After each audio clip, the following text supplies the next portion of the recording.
우리가 지금 이제 믿음의 시리즈 27번째를 하고 있어요. 벌써. 와. 믿음의 시리즈 27번째 정말 길죠? 어떻게 보면은 정말 길어가지고 목사님 너무 길어요라고 할 수도 있는데 저는요, 너무너무 행복합니다. 이 말씀 속에서 주신 하나님의 그 은혜가 너무너무 감사해요. 막 그 말씀을 캘 때마다 금을 제가 캐본 적은 없지만 금을 캐는 것 이상이지 않겠느냐 하는 생각이 들 정도로 정말 일주일 내내 이 말씀 속에서 살아갈 수 있도록 하나님께서 그런 은혜를 주십니다. 이 선지자들의 믿음을 알아본다라는 게 정말 쉬운 건 아니에요. 왜냐하면 선지자들이 이 말씀을 증거했던 선지서 자체가 쉽지 않기 때문에 그래요. 그런데 가만히 제가 이 성경을 연구하고 읽고 가르치고 그러면서 어떻게 하면 쉽게 가르칠까 고민을 굉장히 많이 합니다. 그랬는데 가만히 하나님께 성경을 읽으면서 차트를 딱 보여주시는데 선지자의 이름과 선지서의 메시지가 너무 잘 맞는 거예요. 그래서 그 뜻대로 그 이름의 의미대로 제가 지금 말씀을 증거하고 있습니다. 자, 이사야는 하나님은 구원이시다. 그러니까 이사야는 구원에 관한 메시지를 하고 있는 거예요. 구원에 관한 메시지. 그런데 그 성경 자체를 보니까 거기는 고난받는 종을 통해서 종의 노래가 나와 있잖아요. 42장, 49장, 50장, 52장, 53장 걸쳐서 4개 나와요. 거기 가장 중요한 부분이 그 부분이에요. 종을 통해서 구원을 받는다. 그러니까 이사야는 복음의 메시지를 담고 있어요. 심판이지만 예수 그리스도를 통해서 구원을 받는다. 아멘. 우리가 죄인이지만 예수 그리스도를 통해서 우리가 구원을 받는 거예요. 그게 이제 이사야의 메시지입니다. 그리고 에레미야 지난주에 살펴봤죠. 에레미야를 또 이렇게 막 한 번에 설교를 하는 거예요. 이거는 정말 어떻게 보면은 설교 학계에서는 굉장히 용감무쌍한 그런 그런 설교 스타일이고 아마 전 세계에서 하나 있는 설교지 않을까 하는 그런 생각을 해봅니다. 네, 에레미야의 이름의 뜻이 무엇이었죠? 에레미야는 하나님, 그렇죠, 하나님. 이러니까 막 김영중 목사가 행복한 거예요. 이렇게 막 말씀을 탁탁 해주잖아요, 앞에서. 하나님께 세워주시는 거예요. 하나님께서 어떻게 세워주십니까? 내용을 가만히 읽어보니까 뭘 통해서 세워주시는 거예요? 말씀을 통해서. 그 에레미야가 1장부터 50장까지 있지만 그 가운데에 31장부터 33장에 언약의 말씀, 새 언약. 거기가 딱 그 가운데 있어요. 에레미야 폭풍의 눈이잖아요. 폭풍이잖아요. 폭풍의 눈. 거기에 말씀이 있어요. 그 말씀을 통해서 어떻게 되는 거예요? 세워지는 거예요. 우리가 쓰러지고 넘어질지라도 말씀을 붙잡고 우리가 어떻게 됩니까? 말씀을 붙잡으면 우리가 서는 거예요. 다시 쓰는 겁니다. 아멘. 예. 오늘은 에스겔이에요. 목사님, 이사야는 그럼 들어봤어요. 에레미야도 뭐 조금 이렇게 들어본 것 같아요. 그런데 에스겔도 많이 들어봤어요. 그런데 에스겔에서 생각나는 메시지라 에스겔의 이야기를 한번 얘기해보라고 그러면은 다들 이렇게 좀 고개를 숙이십니다. 얘기할 수가 없어요, 거의. 우리 아는 내용이 별로 없습니다. 그런데 오늘은 또 제가 이 에스겔서에 나타난 메시지를 간단하게 중요한 부분만 이야기의 흐름으로 이렇게 말씀을 드리도록 하겠습니다. 먼저 알아봐야겠죠. 에스겔의 이름의 뜻이 무엇일까요? 에스겔의 이름의 뜻은 하나님은 강하게 하신다. 그렇죠. 우리 이미 성경 공부하신 분들은 잘 알아요. 하나님은 강하게 하신다. 그러니까 에스겔에 나와 있는 선포의 메시지가 뭐겠습니까? 어떻게 하면 하나님께서 사람을 강하게 하실까? 이스라엘 백성들을 강하게 하실까? 그러니까 우리는 어떻게 해요? 에스겔을 읽으면서 우리가 어떻게 하면 강하게 살 수 있을까? 약하게 사는 것이 아니라 강하게 살 수 있을까? 어떤 분들은 그래요. 강해지려면 뭘 해야 된다? 약을 먹어야 된다. 그런 분들이 있어요. 그래서 뭐 어떤 우리가 부르는 찬양을 잘못 생각해가지고 약할 때 강함 주시는 거. 예? 무슨 약 먹냐고 뭐 그렇게 물어보시는 분도 있는데, 예. 이 약할 때 우리가 약을 먹을 때 강해지는 게 아니라 성경에서는 이 에스겔서에서는 우리가 어떻게 하면은 강하고 담대하게 우리가 살 수 있을까? 그 부분에 대해서 얘기를 합니다. 그러니까 이 에스겔이라고 하는 선지자의 이름의 뜻을 보게 되면은 그 이름에 우리는 그 히브리어를 잘 모르기 때문에 그 에스겔이라고 하는 분의 이름의 뜻을 잘 모르잖아요. 그런데 히브리어를 잘하는 이스라엘 백성들은 그 에스겔이라고 하는 그 단어를 보게 되면 하나님은 강하시다, 강하게 하신다라고 하는 걸 안단 말이에요. 이미 그 이름 안에 메시지가 담겨져 있어요. 그러니까 에스겔의 키워드가 뭐예요? 그럼 에스겔인 거예요. 하나님은 강하게 하신다는 거예요. 강하게 하신다. 에스겔의 메시지가 뭐예요? 그럼 에스겔이다. 유식하게 에스겔이다. 이렇게 얘기를 하는 겁니다. 자, 그렇다면 에스겔서에서 얘기하시는 거. 어떻게 그럼 우리가 강한 믿음으로 살 수 있을까?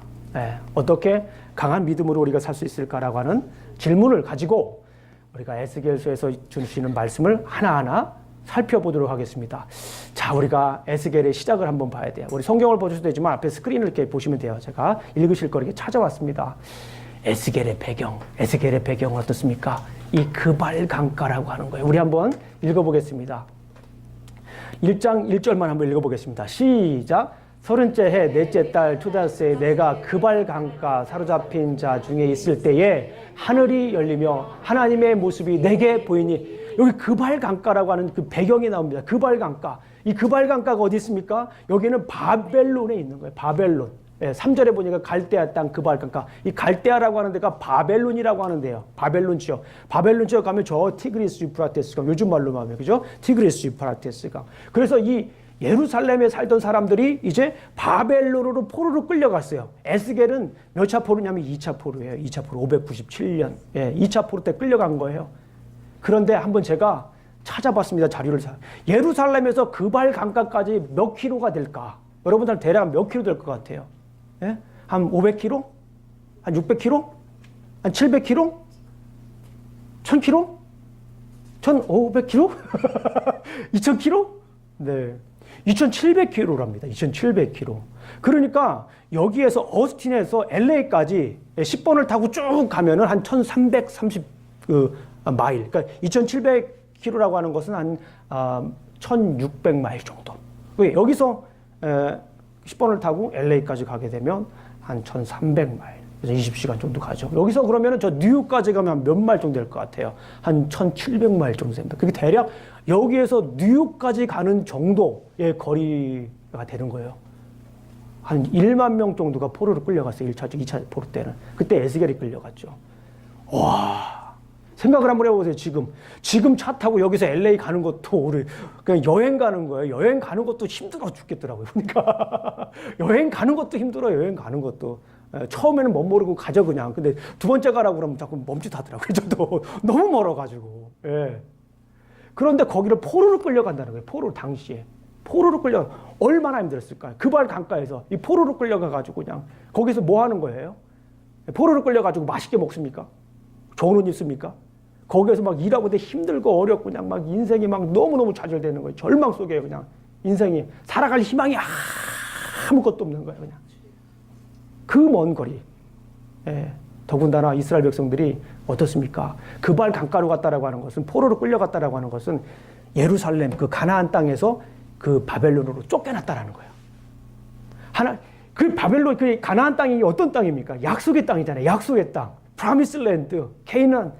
그럼 광야를 거치면서, 광야 생활을 거치면서 하나님 훈련시켜가지고 하나님의 백성으로 만들어가지고 가나안 땅에 도착했잖아요. 거기서 살았는데 거기서 그 언약의 땅에서 쫓겨나는 거예요. 그 상실감이 얼마나 크겠어요. 이스라엘 백성들이. 버림받은 그 마음. 하나님으로부터 버림받은 그런 마음, 상실감, 좌절감. 인생이 그냥 희망이라고 하는 건 아무것도 없는 그 시대에, 그 약할 때, 너무너무 약할 때, 아무런 힘이 없는 그 때에 에스겔서 1장 1절 그발 강가에 사로잡힌 자 중에 있을 때에 하늘이 열리는 거예요. 저는 이 말씀을 읽으면서 솔깃해요. 막 그냥 소름 돋아요. 지금도 막 힘들고 어려울 때 하늘문이 쫙 열리면서 하나님의 모습이 보이는 거예요. 힘들고 어려울 때 하나님이 보여주시는 거예요. 희망의 끝이 없어요. 그 어떤 것도 잡을 수 없는 그냥 그 절체절명의 순간에 하나님께서 자신을 보여주는 거예요. 여러분 한번 그렇게 해보셨어요? 인생이 나락으로 한번 떨어져 보시다가 그곳에서 하나님께서 일으켜 주신 적 있어요? 이런 경험을 하신 분들은 이 메시지가 그냥 다가오지 않을 거예요. 하나님께서 그 모습을 보여주시는 거예요. 이스라엘 백성들에게. 포로에서 하나님의 임재를 보여주시는 거예요. 3절 보면 갈대아 땅 그발 강가에서 여호와의 말씀이 부시의 아들 제사장 나 에스겔에게 특별히 임하고 여호와의 권능이 내게 있느니라. 그 약하고 약한 사람에게 아무것도 할 수 없는 그 제사장 에스겔에게, 선지자 에스겔에게 하나님의 말씀이 임하니까, 그 권능이 임하니까 에스겔이 살만한 거예요. 우리 사랑하는 성도님들 힘들고 어려울 때 주님을 봐야 돼요. 그러니까 하늘문이 열린다니까요. 진짜 하늘문이 피지컬하게 막 열리는 게 아니라 정말 하나님이 나와 함께 하시는 그걸 우리가 볼 수가 있다니까, 경험할 수 있다니까요. 약하고 힘들 때, 어려울 때, 바닥을 쳤다 생각될 때, 그때가 하나님 볼 때인 것 같아요. 근데 이 그발 강가에서 하나님의 음성을 듣습니다. 에스겔 2장 1절부터 3절 보게 되면 내게 이르되 인자야 내 발로 일어서라 내가 내게 말하리라 하심에 우리 2절 같이 한번 읽어보겠습니다. 천천히 시작. 그가 내게 말씀하실 때에 그 영이 내게 임하사 나를 일으켜 내 발로 세우시기로 내가 그 말씀하시는 자의 소리를 들으니 아멘. 여기까지 한번 보겠습니다. 힘들고 일어날 수도 없는 그런 약한 그 때에 하나님께서 뭐 해주시는 거예요? 일으켜 주시는 겁니다. 그 음성을 들려주시면서 하나님께서 친히 뭐 해주시는 거예요? 일으켜 주시는 겁니다. 하나님은 약한 사람을 내버려 두지 않아요. 하나님의 의로운 손으로 일으켜 주시는 줄로 믿습니다. 3절을 읽어보면 내가 이르되 인자야 내가 너를 이스라엘 자손 곧 패역한 백성 나를 배반하는 자에게 보내노라. 그들과 그 조상이 내게 범죄하여 오늘까지 이르렀다라고 얘기를 합니다. 그런데 여기에서 이제 하나님의 영광을 보고 하나님의 음성을 듣고 이제 에스겔은 선지자가 됩니다. 우리 3장 1절 한번 읽어보겠습니다. 시작. 또 그가 내게 이르시되 인자야 너는 발견한 것을 먹으라. 너는 이 두루마리를 먹고 가서 이스라엘 족속에게 말하라 하시기로. 여기서 두루마리라는 게 뭡니까? 여기 두루마리는 하나님의 말씀이에요. 하나님의 말씀을 뭐 하라는 거예요? 하나님의 말씀을 먹으라는 거예요. 이 선지자에게 하나님의 말씀을 먹으라는 거예요. 하나님의 말씀을 먹는다라고 하는 게 뭐 두루마리를 찢어서 먹는 게 아니라 그 말씀이 내게 소화가 되게 하라는 거예요. 먹고 살이 되라는 거예요. 하나님의 말씀을 먹을 때 뭐가 되는 거예요? 하나님의 말씀을 먹어서 그것이 뭐가 되는 거예요? 힘이 되고 하나님의 말씀을 먹어서 그게 뭐가 되는 거예요? 예? 강하게 되는 거예요. 그래서 에스겔이 뭐라고 합니까? 3절에 보니까 내게 이르시되 인자야 내게 주는 이 두루마리를 내 배에 넣으며 내 창자에 채우라 하시기에 내가 먹으니 먹었어요? 그것이 내 입에 달기가 갔더라. 아멘. 우리 사랑하는 성도님들께서 정말 제가 행복할 때, 행복한 목사 김영준 목사가 최고 행복할 때 그때가 언제냐면 우리 성도님들이 말씀을 읽고 꿀 같다고 얘기하실 때 그 말은 그냥 단순히 맛만 보는 게 아니잖아요. 말씀을 읽었을 때에 그 말이 꿀맛 같다라는 게 무슨 말이에요? 정말 내 삶에 그냥 막 활기가 되는 거잖아요. 꿀 먹으면 어떻게 돼? 힘이 생기잖아요. 단순히 머리에서 끝나는 게 아니라 먹어가지고 소화가 되니까 내 힘이 되고 내 살이 되고 피가 되고 내 걸음이 되고 내 호흡이 되고 내 입술이 되고 내 노래가 되는 거예요.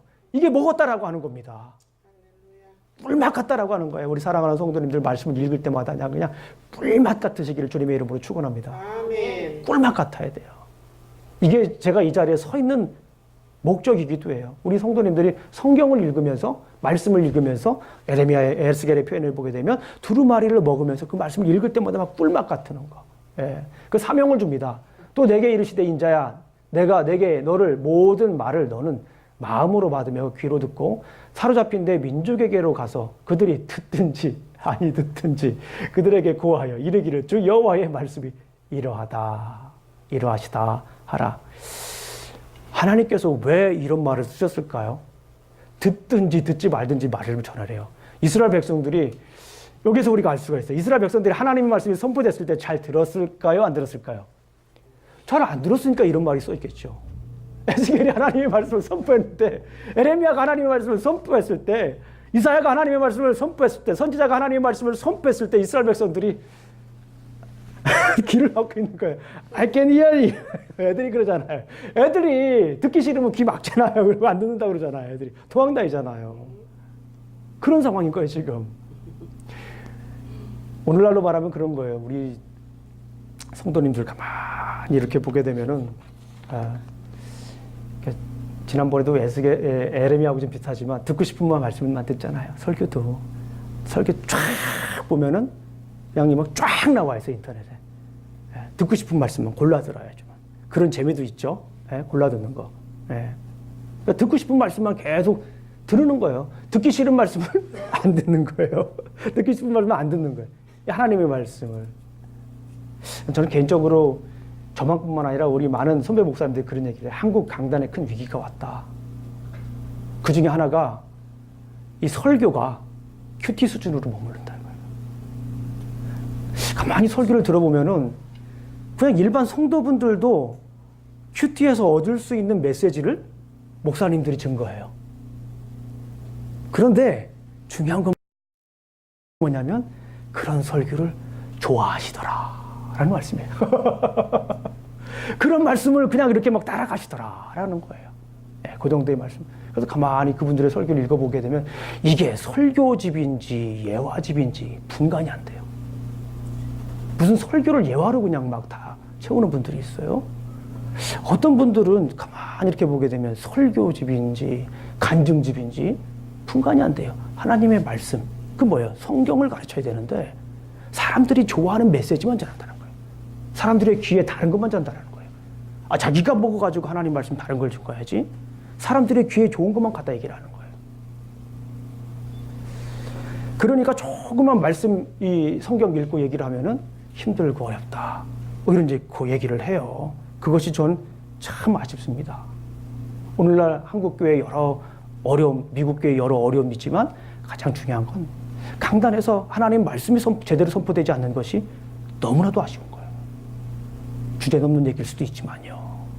우리가 말씀이 말씀으로 선포되고 또 말씀을 말씀으로 들으려면 어떻게 됩니까? 공부를 해야 돼요. 배워야 돼요. 저는 운동을 참 좋아합니다. 여러분들 아시는 것처럼. 그 운동을 보는 것도 좋아하고 운동을 하는 것도 참 좋아해요. 예. 그리고 운동할 때도 정말 열심히 합니다. 정말 열심히 해요. 예. 봐주는 게 어디 있습니까? 정말 열심히 해요. 지난번에 우리 김성욱 목사님 세계 레슬링 챔피언이었던 분이 우리 창립 1주년 때 예배를 하셨잖아요. 김 목사는 축구할 때 양보 안 한다고. 저는 그분하고 안 부딪히려고 해요. 가급적이면. 레슬링을 하신 분이라 한번 부딪히면 뻥 떨어져요. 돌 같아, 몸이 돌 같아. 예, 그냥 열심히 합니다. 그래서 제 별명이 목사계의 박주영입니다. 여러분들 모르실 거예요. 예. 근데 탁구도 좀 하고요. 테니스도 좀 합니다. 예. 소위 말하는 이 동네 운동에서는 조금 해요, 제가. 그러니까 다 이기진 못해도 막 항상 이기진 못해도 예, 쉽게 지지는 않습니다. 쉽게 지지는 않아요. 그런데 제가 아주 쉽게 지는 분들이 있어요. 예. 어렸을 때 배운 사람들, 선수였던 사람들, 어렸을 때 테니스 선수였던 사람, 어렸을 때 탁구 선수였던 사람들은 도저히 이길 수가 없어요. 쉽게 지는 게 아니라 그냥 쉽게 집니다. 그냥 그분들에게 쉽게 져요. 그냥 뭐예요? 기본기가 튼튼한 사람이에요. 기본기가 튼튼한 사람. 성경도 똑같아요. 성경도 배워야 되는 거예요. 기본기를 배워야 되는 거예요. 우리 글포조 하시는 분들 많이 있잖아요. 기본기 안 배우고 계속 치시는 분들 어때요? 실력이 늘질 않아. 그리고 잘 치더라도 부상이 와. 제가 보니까 그래요. 뭐 나는 비디오 보고 배웠고 책 보고 배웠고 자랑할 게 아니에요. 예. 그런 분들 그 가면 보면은 문제가 생기더라고요. 그런데 열심히 기초를 배우신 분들은 잘 치시더라고요. 가만히 보니까. 저는 골프를 못 치지만 옆에서 보니까. 어쨌거나 중요한 게 뭡니까? 배워야 돼요. 말씀을 말씀으로 들으려면 뭐 해야 됩니까? 배워야 돼요. 배우지 않으면 성장할 수가 없어요. 신앙생활 20년, 30년 다녔다고 자랑할 게 아니에요. 조금 말씀 증거하면 어렵다고 그러잖아요. 먹기 어렵다고 그러잖아요. 저는 우유만 먹어야 된다고 그러잖아요. 아니, 생각을 해보세요. 지금 나이가 30 됐는데, 40 됐는데, 엄마 우유 주세요. 그러면은, 예, 서로 민망하잖아요. 그런 거예요. 우리가 계속해서 말씀을 먹어야 돼요. 말씀을 먹어야 됩니다. 말씀을 먹어서 어떻게 해야 돼요? 좀 스테이크도 좀 드세요, 스테이크. 육질 좋은 스테이크도 좀 드시고, 예? 그렇게 되는데 맨날 우유 먹고 그러면은, 곤란합니다. 자, 하나님께서 여기에서 이제, 선지자를 부른 다음에 특이한 방법을 하나 또 쓰세요. 하나님께서 에스겔을 어떻게 합니까? 에스겔을 벙어리로 만들어요. 에스겔을. 그렇게 사명 다 주고 벙어리로 만듭니다. 26절 보니까 내가 내 혀를 내 입천장에 붙게 하여 내가 말 못하는 자가 되어 그들을 꾸짖는 자가 되지 못하게 하리니 그들은 패역한 족속이니라. 그러나 내가 너와 말할 때 내 입을 열리리니 너는 그들에게 이르기를 주 여호와의 말씀이 이러하시다 하라. 들을 자는 들을 것이요 듣기 싫은 자는 듣지 아니하리니 그들은 반역하는 족속이니라. 하나님의 말씀이 선포될 때 그냥 들을 자들은 들을 것이니까 네 말 전하라 그거예요. 하나님께서 좀 굉장히 화가 나신 것 같아요. 에스겔에게 다 불러놓고 사명 주고서 벙어리 만들어버려요. 물론 나중에 이제 입을 열게 하십니다. 그러면서 하나님께서 에스겔에게 말을 못하게 하고 상징 행위를 통해서 메시지를 증거해요. 심발릭 액트를 통해서 이제 증거하게 합니다.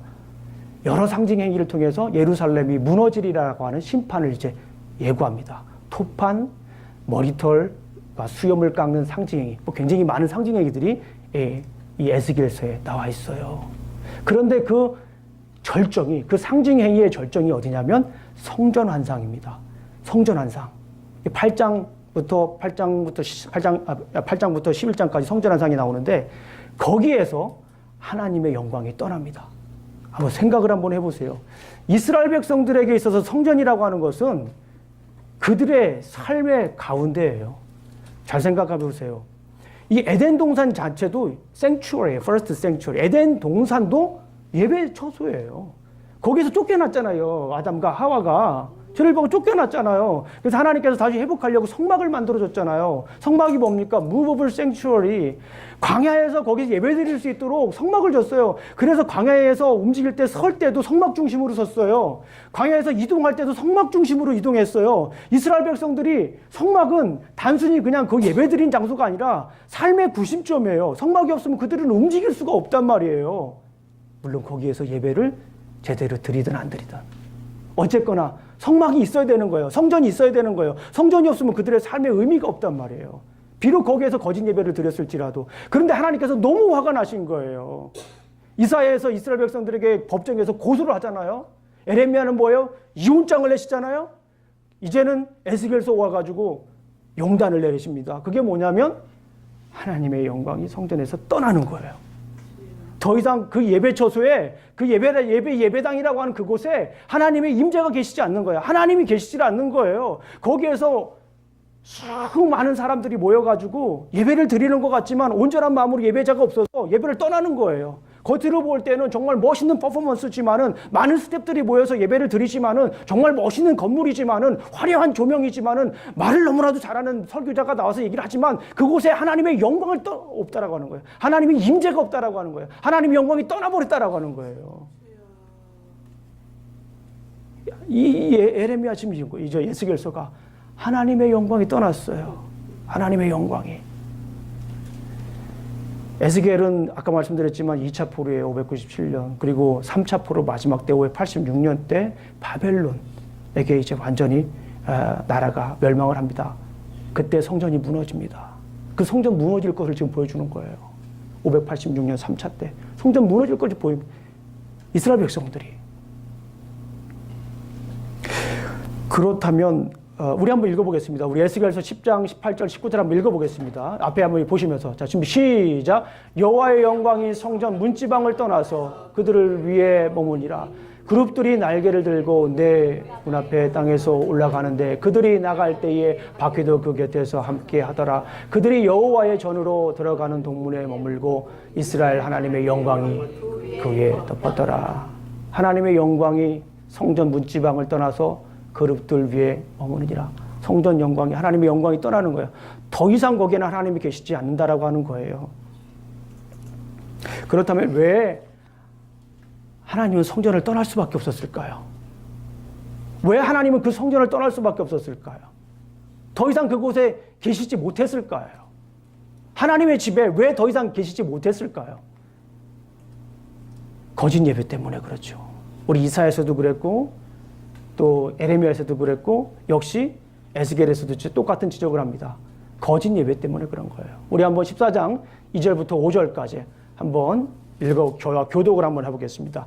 여호와의 말씀이 내게 임하여 이르시되 시작. 인자야 이 사람들이 자기 이상을 마음에 들이며 죄악의 걸림돌을 자기 앞에 두었으니 그들이 내게 묻기를 내가 주기를 그런 정도는 그들에게 말하여 이르라. 나 주 여호와가 말하노라. 이스라엘 족속 중에 그 우상을 마음에 들이며 죄악의 걸림돌을 자기 앞에 두고 선지자에게로 가는 모든 자에게 나 여호와가 그 우상의 수요대로 보응하리라.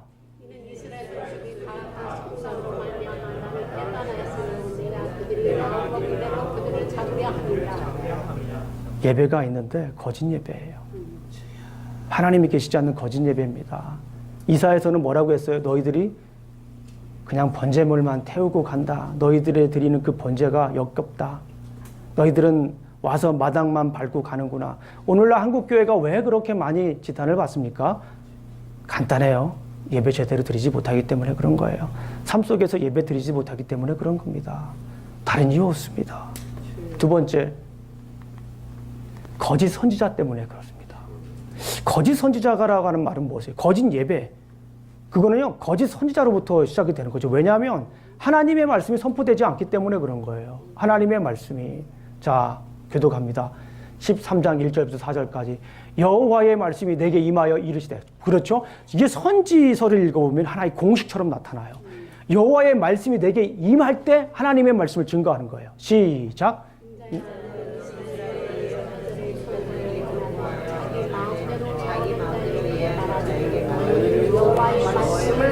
네, 주 여호와의 말씀에 본 것이 없이 자기 심령을 따라 예언하는 어리석은 선지자에게 화가 있을진저.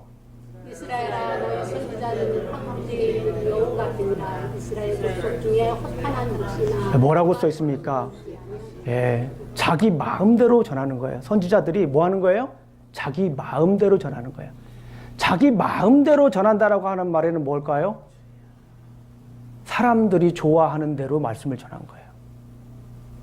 사람들이 좋아하는 대로 말씀을 전하면 어떤 현상이 일어날까요? 사람들이 많이 모이겠죠. 재물이 많아지겠죠. 하나님 말씀하고는 상관이 없는 거예요. 오죽했으면 하나님이 떠났겠냐고요. 예? 오죽했으면 하나님이 떠나겠냐고요. 하나님의 말씀이 그곳에 없기 때문에 떠나버리는 거예요. 더 이상 예배라고 생각하지 않은 거예요. 하나님 자체. 건물만 그냥 있는 거예요. 건물만. 삐까뻔쩍한 것만 있는 거예요. 그냥. 그러면서 하나님께서 말씀하시기를 이 예언자들을 황무지에 있는 여우 같다라고 얘기를 합니다. 하나님 말씀을 증거하지 않고. 12장 24절 말씀을 보니까 이스라엘 족속 중에 허탄한 묵시나 아첨 많은 복술이 다시 잊지 못하리라 하라. 허탄한 묵시. 말씀이 허탄한 거예요. 예. 복술, 아첨하는 거예요. 말씀이 그냥 아첨하는 말씀만 되는 거예요. 사람들에게 청중들을 아첨하는 말씀만 되는 거예요. 이것이 아쉬운 거예요. 이것 때문에 이스라엘 성전에, 예루살렘 성전에 임했던 하나님의 영광이 떠날 수밖에 없어요. 더 이상 있을 수가 없어요. 그곳에 진정한 예배가 없는데, 그곳에 진정한 말씀이 없는데 어떻게 하나님이 그곳에 계십니까? 생각을 한번 해보세요. 그곳에 하나님의 말씀이 선포가 되지 않아요. 사람들이 원하는 말씀만 전해요. 그곳에 어떻게 하나님이 계십니까? 자기들만 좋아하는 예배만 드리는데 그곳에 어떻게 하나님이 계십니까? 하나님의 영광이 떠날 수밖에 없습니다. 그런데 중요한 것은 하나님께서는 항상 이렇게 이스라엘 백성들에게 심판의 메시지를 전가하지만 회복의 메시지를 항상 주셔요. 심판도 하시지만 하나님께서는 회복을 하신단 말이에요. 그러니까 심판이 끝이 아닙니다. 심판이 끝이 아니라 하나님께서는 뭐 하려고 하는 계획을 가지고 계신 거예요? 회복하려고 하는 계획을 가지고 계신 겁니다. 이사야는 뭐예요? 이사야서는 고난받는 종을 통해서 회복하시는 거예요. 구원을 주시는 거예요. 에레미야는 뭐예요?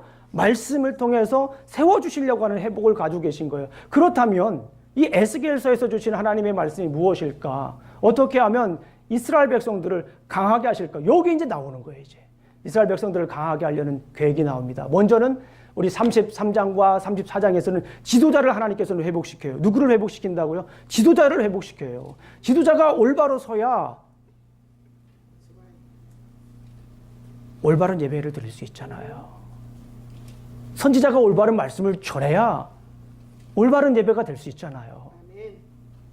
그래야 말씀이 안에 들어오면은 세상 것과 세상 것이 아닌 것이 구분할 수가 있잖아요. 말씀이 내 안에 들어오지 못하면 세상인 것이 좋은지 하나님의 것이 좋은지 어떻게 합니까? 양다리를 거치며 살아가는 거예요. 세상 것과 하나님 것에 양다리를 거치며 살아가는 구분이 안 되는 거예요. 말씀이 들어오지 않으면 구분이 안 돼요. 어쩔 수가 없는 거예요. 이거는요. 어쩔 수가 없어요. 내가 말씀을 모르면 어쩔 수가 없습니다. 구분을 못해요. 우상에게도 절하고 거짓 선지자의 말에도 따라가고 그렇잖아요. 말씀을 배우질 않으면, 말씀을 모르면. 그리고 땅을 회복합니다. 하나님께서 내쫓았잖아요. 그 땅에서. 근데 그 땅을 다시 하나님께서 회복시키려고 하는 계획을 가지고 있는 거예요. 다시 하나님의 백성으로 회복시키려고 하는 계획을 가지고 있는 거예요. 이스라엘 백성들의 정체성을 말해주고 있는 땅, 그 땅이 무엇입니까? 언약의 성취 아닙니까? 아브라함 언약 요소가 뭐 있어요? 땅과 씨와 나라, 그 땅에서 약속하신 그 언약의 말씀이 성취되고 있잖아요. 그런데 거기에서 쫓아내쳤잖아요. 그럼 다시 이제 그 언약의 땅을 회복시키시겠다라고 하는 거예요. 다시 말씀을 드리면 약속을 더 지키시겠다라고 하는 거예요. 하나님의 말씀에. 그리고 거기서 끝나는 것이 아니라 백성을 회복하십니다. 37장부터 39장까지. 중요한 내용이죠. 아마도 여러분들이 에스겔서를 조금 아시는 분들, 들어본 분들 중에는 아마 이 내용을 알 거예요. 마른 뼈가 살아나는 거. 아, 이게 에스겔서에 있는 거예요, 여러분들. 이게 에스겔서에 있는 거예요. 그 중에 하나님께서 회복의 프로젝트 중에서 백성들을 회복하시는 그 프로젝트 안에 이 내용이 나온 거예요. 우리 너무나도 귀한 말씀이니까 우리 다시 한번 더 에스겔서 37장 8절부터 10절까지, 7절부터 10절까지 한번 교독 한번 해보도록 하겠습니다. 시작. 이에 내가 명령을 따라 대언하니 대언할 때에 소리가 나고 움직이며 이 뼈 저 뼈들이 맞아 뼈들이 서로 연결되더라. 내가 또 보니 그 뼈에 힘줄이 생기고 살이 오르며 그 위에 가죽이 덮이나 그 속에 생기는 없더라. 또 내가 이르시되 인자야 너는 생기를 향하여 대언하라.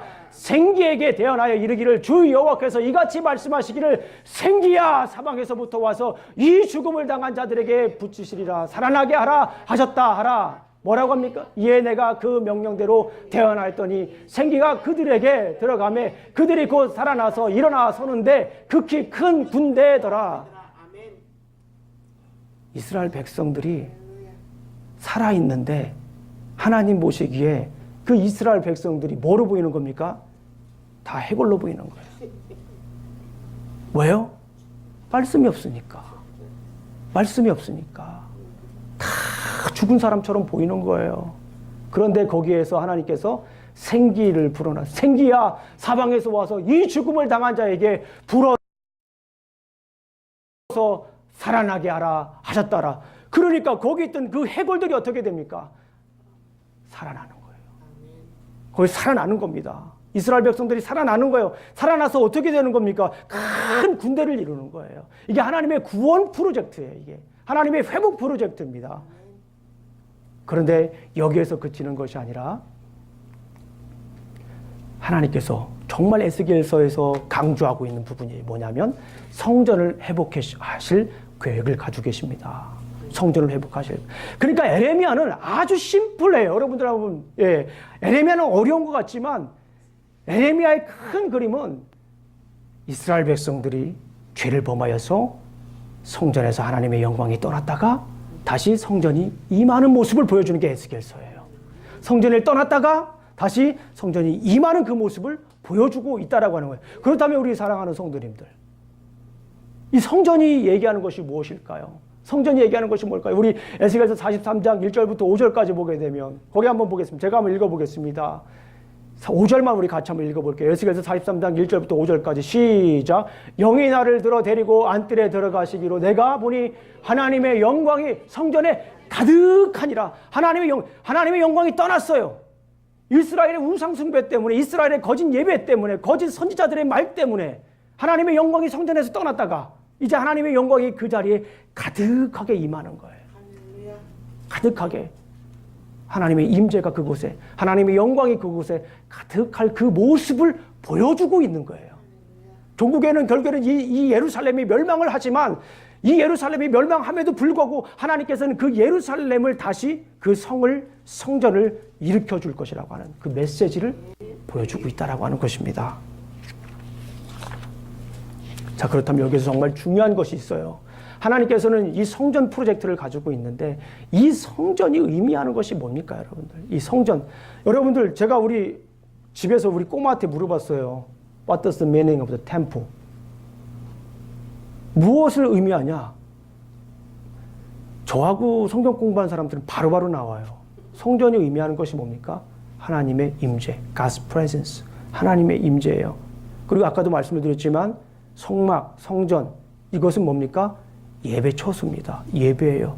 그러니까 에스겔서에서 정말 강조하는 메시지는 뭐냐면 예배를 통해서 어떻게 하시는 거예요? 강하게 하시는 거예요. 예배가 살아날 때 어떻게 되는 겁니까? 약한 사람들이 강하게 되는 거예요. 정말 중요한 거는 이 성전에 대해서 예수님은 뭐라고 얘기를 하셨습니까?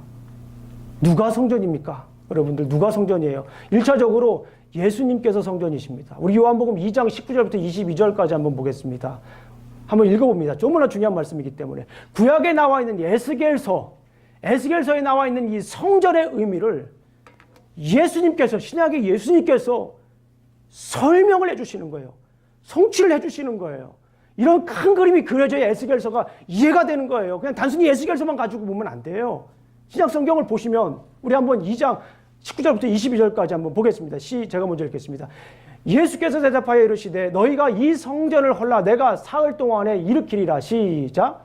이르되 성전은 46년 동안에 지었거늘 내가 3일 동안에 일으키리라 하더라. 그러나 예수는 성전된 자기 육체를 가리켜 말씀하신 것이라. 이 말씀하신 것을 기억하고 성령과 예수께서 하신 말씀을 믿었더라. 아멘. 1차적으로 예수님이 성전이란 말이에요. 여기에서는 물론 예수님께서 성전을 헐었다가 사흘 만에 산다라고 하시는 거는 부활을 가는 얘기입니다. 부활을 얘기하는 거예요. 그러나 1차적으로 중요한 거는 뭐예요? 예수님께서 성전이시라고 하는 거예요.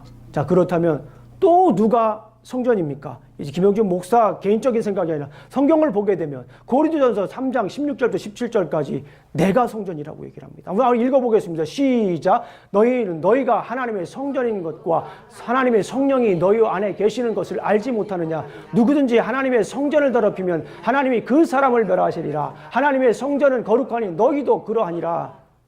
이것이 이해가 되십니까, 여러분? 이게 교회론이에요. 교회론입니다. 누가 성전입니까? 누가 교회입니까? 예수님이에요. 누가 교회입니까? 우리예요. 자, 에베소서에서 뭐라고 얘기를 합니까? 누가 교회의 머리입니까? 예수님. 서로 상합하고 연락한 지체가 누구입니까? 성도들이. 이게 교회론이에요. 그러니까 많은 사람들이 예를 들어서 구약 성경에 머물러 있는 사람들이 목사님이 교회를 하나 짓고 싶어요. 그러면 우리 성전 집시다 라고 하면은 그 목사님은 신구약 성경을 제대로 이해하지 못한 분이에요. 성전 짓는 게 아니에요. 교회 건물을 짓는 거죠. 교회는 뭡니까? 성도들의 모임이 교회입니다. 1차적으로. 빌딩도 중요해요. 예배 드릴 처소가 있어야 정말 중요합니다. 그런데 정말 중요한 건 뭐냐면 group of believers. Church is group of believers. 믿는 자들의 모임인 거예요. 그게 진정한 교회입니다. 그래서 구약 성경에서 말하는 내 무너진 성전을 건축하라. 무너진 성전을 재건하라. 그 말은 뭐냐면 다시 무너진 교회를 세우라는 말이 아니라 오히려 내 마음을 세우라는 거예요. 뭐를 통해서? 예배를 통해서 내가 하나님과 멀어졌던 그 예배의 관계가 다시 회복되라는 거예요. 하나님과 죄로 인해서 멀어졌던 그 관계가 하나님과 다시 가까워지라는 얘기예요. 하나님과 화목하라는 거예요. 그게 바로 무너진 성전을 재건하라는 거예요. 아멘. 자, 그러면 우리가 성전입니다. 성전. 그러니까 어떤 분들은 그래요. 우리 성전은 어떻게 지켜야 돼? 우리가 교회예요. 우리가 교회. 쉽게 말씀드리면 우리 자체가 교회란 말이에요. 이게 신약적인 교회관입니다. 우리 자체가 교회예요. 우리 자체가 교회인데 성경에 뭐라고 써 있습니까? 거룩하게 지키라고 그러죠. 어떤 분들이 그래요. 목사님, 교회 다니면 술, 담배 먹지 말라고 그러는데 성경 구절 다 얘기해 주세요. 그걸 다 어떻게 다 얘기해? 엄청 많은데? 다른 거 저런 거 다 빼고 요거 하나 말씀드리고 싶어요. 다른 거 내가 교회예요. 여기에다가 넣을 수 없어요. 해로운 거 넣을 수 없다고요. 내 몸을 내가 잘 관리하는 것도 하나님 앞에서 온전한 예배 드리는 거예요. 우리 사랑하는 성도님들, 교회인 내 몸을 잘 거룩하게 지키시길 주님의 이름으로 축원합니다. 이게 회복되는 거예요. 이게 회복되는 거예요. 우리 사랑하는 성도님들, 예배를 회복하시기를, 진정한 교회로서 예배를 회복하시기를 주님의 이름으로 축원합니다. 어떻게 살아야 합니까? 어떻게 하면 강한 믿음으로 살 수 있을까요? 에스겔서에서 얘기하는 거예요. 에스겔서에서. 에스겔서를 통해서 우리가 깨달은 말씀, 예배를 회복해야 합니다. 아버지께 요한복음 4장 23절 24절 보게 되면 아버지께 참되게 예배하는 자들은 영과 진리로 예배할 때가 오나니 곧 이때라. 아버지께서는 자기에게 이렇게 예배하는 자들을 찾으시느니라. 하나님은 영이시니 예배하는 자가 영과 진리로 예배할지니라. 하나님은 예배하는 사람을 찾고 있어요. 다른 사람 찾는 게 아니에요. 예배하는 사람 찾고 있습니다. 지난주에 제가 우리 집사람과 어떤 우리 성도님을 만났습니다. 식사를 했어요. 삶 속에서 일어나는 소소한 일을 함께 나누었습니다. 우리 성도님께서 삶 속에서 경험했던 이야기들을 하나하나 나누었어요. 그런데 우리 성도님께서 그런 얘기를 해요. 자연스럽게 그런 얘기를 했어요. 제가 물어본 것도 아니에요.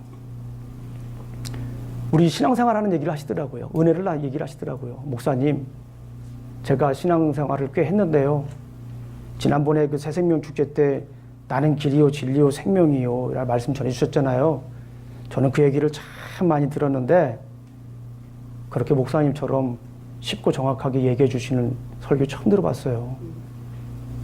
기분이 굉장히 좋더라고요. 솔직히. 거기서 끝나는 것이 아니라 우리 집사님께서 제 설교를 평가를 해주셨어요. 기대가 되더라고요. 또 궁금하기도 하고. 그런데 정말 놀랐어요. 목사님하고 다른 사람들 몇몇 분하고 설교가 다른 이유가 있어요. 그게 뭐냐면 다른 분들은 세상 얘기하다가 성경 얘기를 하고 목사님은 성경 얘기하고 세상을 어떻게 살아갈지를 얘기해 줍니다. 저는 굉장히 감동적이었습니다. 제가 괜히 행복한 목사가 아니에요. 제가 괜히 새벽 예배마다 여러분들 뒤에다 행복한 목사로 쓰는 게 아닙니다. 이런 분들이 계시기 때문에 정말 행복합니다. 이게 바로 예배가 회복된 삶이에요. 예배가 회복되는 거예요. 말씀이 내 안에 들어오니까 살잖아요. 그리고 그분이 마지막으로 저를 감동케 한 말씀이 있습니다. 그분하고 저하고 기도하는 제목이 있어요. 목사님 제 기도는 안 해도 다 합니다. 특별히 기도 요청하시는 분들은 기도합니다. 제가. 목사님 제가 기도하는 저랑 같이 기도하는 제목 하나님께서 제가 원하는 대로 응답하시지 않아도 저는 믿음으로 살겠습니다. 행복합니까? 행복하지 않겠습니까? 너무나도 감동적인 말씀이었어요. 단순히 말씀이 말씀으로 그치는 것이 아니라 머리를 때리는 것이 아니라 그냥 마음만 때리는 것이 아니라 삶으로 그렇게 나타나잖아요. 삶으로 이렇게 예배를 회복하시잖아요. 이게 예배를 회복하는 삶입니다. 어제도 또 만났어요. 또 만나서 또 다른 분이죠. 다른 분하고 얘기를 했습니다. 그분은 유독 말씀을 사모하시는 분입니다. 이전에 혼자 성경을 읽으시다가 너무 답답하셨대요. 그리고 우리 교회 오면서 눈이 열리셨대요.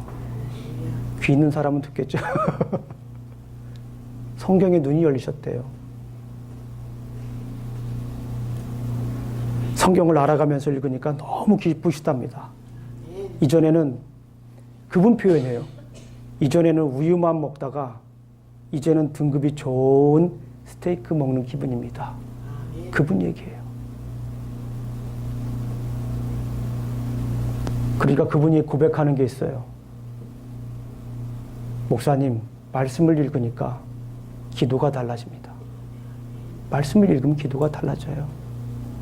우리 교회 성도님들 나오셔서 기도하는 거 들어보시면 정말 놀라요, 저는. 제가 일주일 동안 보내드린 말씀 있죠? 거기에 속속히 들어가 있어요. 기도가 들어가 있어요. 너무 감사해요.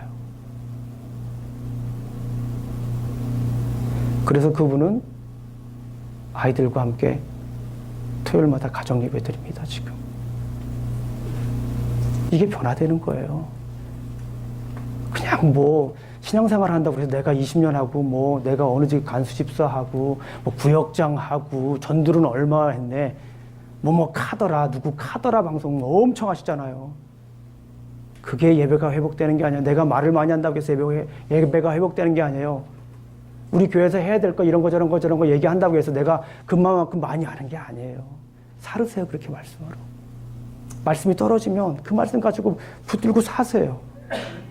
예배는 우리 삶 속에서 드렸던 이렇게 소소한 이렇게 아름답고 귀한 이런 일들이 계속 이어지는 거예요. 삶 속에서. 그래서 우리가 예배를 월십이라고 하잖아요. 월십은 원래 월드십입니다.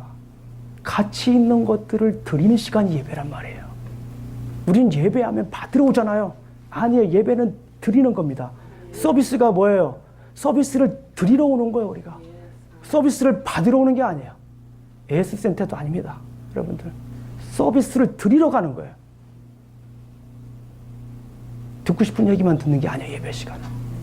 하나님 말씀을 선포될 때 그때야 비로소 우리는 회복될 수가 있습니다. 다시 예배가 회복될 수 있고 우리 삶이 회복되고 아무리 약하고 사람들이 아무리 약하다고 얘기를 해도 그런 상황에 처했을지라도 예배가 회복되면 우리는 강해질 수 있는 거예요. 이것이 바로 에스겔서에서 우리에게 주시는 하나님의 말씀입니다. 우리 사랑하는 성도님들, 우리 삶 속에서 날마다 거룩한 산제사 드리시길 주님의 이름으로 축원합니다. 죽은 예배 말고 옛날에 드렸던 예배 말고 그런 예배 말고 우리 삶 속에서 정말 살아있는 예배 드리기를 원합니다. 로마서 12장 1절 1구 우리 마치도록 하겠습니다. 로마서 12장 1절입니다. 시작. 그러므로 형제들아 내가 하나님의 모든 자비하심으로 너희를 권하노니 너희 몸을 하나님의 기뻐하시는 거룩한 산제물로 드리라. 이는 너희가 드릴 영적 예배니라. 기도하시겠습니다. 하나님 아버지 감사합니다. 오늘도 우리가 말씀을 나누었습니다. 아버지 하나님, 약할 때 강함 되시는 주님을 믿습니다. 오늘 알았습니다. 예배가 회복되면 우리 약함이 강함이 된다는 말씀을 깨달았습니다. 우리가 왜 이렇게 담대하게 살지 못하는가? 왜 우리가 이렇게 약하게 살 수밖에 없는가? 그 이유를 알았습니다. 온전한 예배자가 되지 못하여 이렇게 살았습니다. 그러나 이제 아버지 하나님 주신 예배를 회복함으로 말씀을 통해 예배를 회복함으로 우리가 강하게 살겠습니다. 담대하게 살겠습니다. 주님 도와주시옵소서. 예수님 이름으로 기도합니다. 아멘.